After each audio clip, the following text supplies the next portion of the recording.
I am Werner von Braun. This motion picture was produced to enable you to experience more personally and vividly the most dramatic events of the Apollo 11 story. The pictures and sounds are real, recorded in real time, where the action really was. So, come with us. We are going to the moon. We choose to go to the moon. We choose to go to the moon in this decade and do the other things, not because they are easy, but because they are hard. I think it means that the job of landing something on the moon where there's no atmosphere and using a rocket to slow it up and having the equipment still work is a very difficult job. We've been brought in here by Stanley Kubrick to more or less ensure the scientific integrity of the film, to make sure that it's very, very close in reality, but still we want to make certain that it has a base of reality. Before the end of the 60s, we will see a man to the moon, an American, and we're very proud that our country continues to produce these young men who go so far and carry with them so much. To put people on the moon and with enough fuel to enable them to return safely home to Earth requires a still larger and more powerful rocket, however. It's going to take some time, and I think we have to recognize it.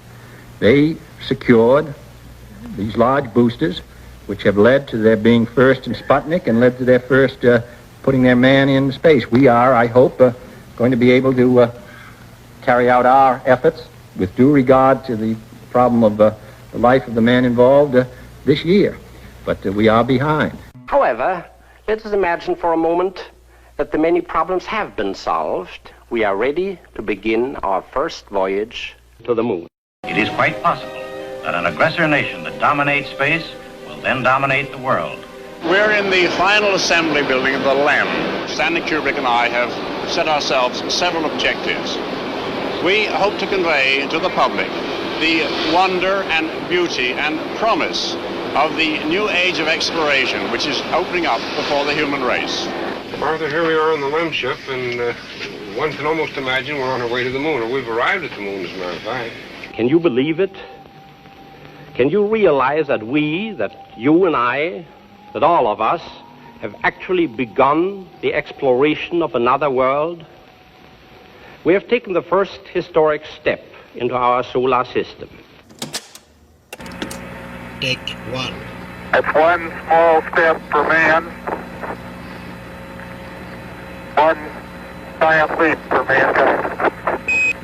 Take two. It's one small step for man, one giant leap for mankind. We, the crew of Apollo 11, are privileged to represent the United States in our first attempt to take man to another heavenly body. Man walks on the moon. Man walks on the moon. The first man from Earth walked on the surface of the moon this morning, and the suspense here in London is unbelievable. Neil and Buzz, I'm talking to you by telephone from the Oval Room at the White House.